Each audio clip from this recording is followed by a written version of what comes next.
години. Јас особено би сакала да го истакнам тоа дека минатата година имаше многу случаи кога мразичките наративи беа насочени кон новинарките. Имаше повеќе случаи на закани и навреди и напади кои што беа насочени кон новинарки на социјалните мрежи. Новинарките беа дискредитирани професионално и приватно.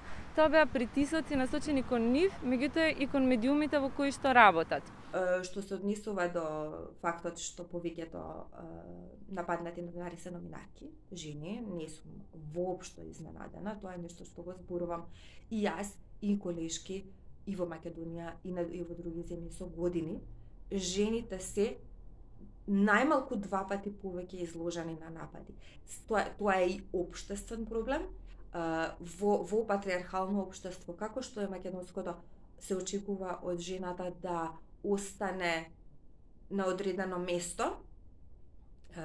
Не се трпи од жена да има премногу ставови, особено ако тие ставови се контроверзни и не одат по линијата, по општо прифатената линија. Секоја жена која што излегува малку од она што се очекува од неја, од нејзината послушност, и нежност, и сервилност, едноставно секогаш предизвикува неописиво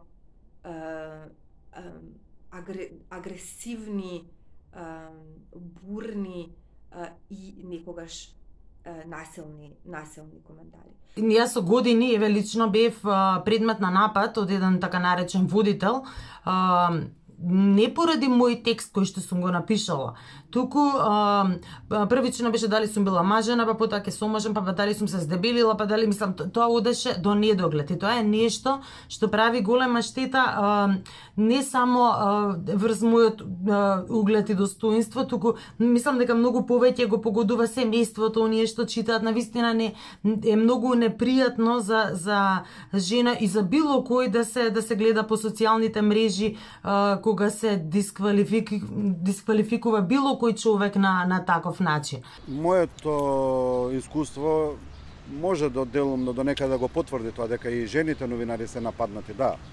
Јас имам лично мои колешки нападнати се на терен.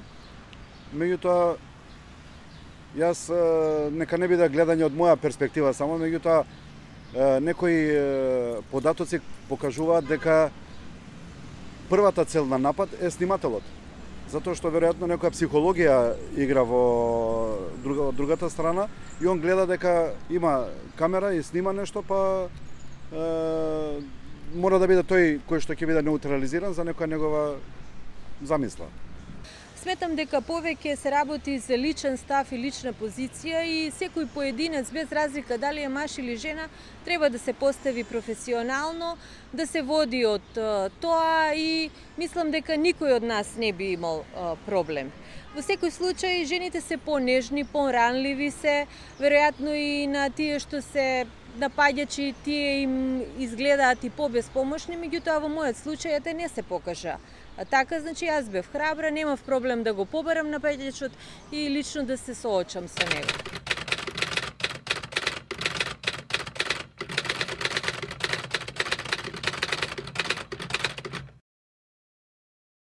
Од сите случаи на напади кон новинари регистрирани минатата година, само еден случај имаше брза разрешница, институционална разрешница. Ова е посочено и нагласено дури во извештајот на Репортери без граници оваа година, во годинишниот извештај, што сметам дека е порака до институциите кои што практично треба да го земат предвид ова во понатамошното постапување кога ќе имаат случаи на закани и напади кон новинари и медиумски професионалци.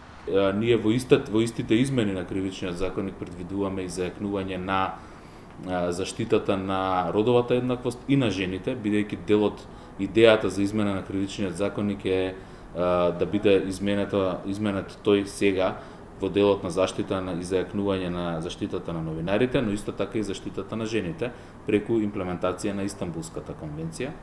И во таа смисла има 2 нови кривични дела: демнење и сексуално вознемирување, Има и зајакната и квалификувани казни, значи потешки казни доколку е нападот извршен заради родова омраза, така што сметам дека и во тој пакет, заедно со оваа заштита на новинарите и со имплементација на Истанбулската конвенција, доаѓаме до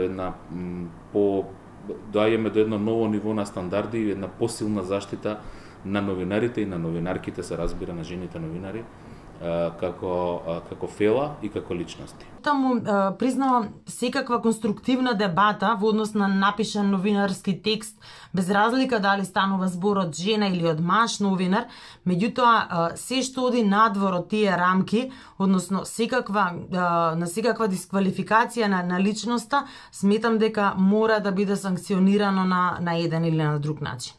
Ова е сеопфатна тема и нема да биде решена со еден закон и со една измена во кривичниот законник. Ова е мисија која што ја започнуваме, која што ќе трае долго, во која што исто така треба да биде вклучено и образованието, сајбербулингот, сајбернасилството кое што го живееме ние како новинари, не е поразлично од сајбербулингот кој што го доживуваат и децата во школа. И знаеме исто така дека во случајот на децата во школа, девојчињата се далеку почесто погодени. Тоа води и до трагедии,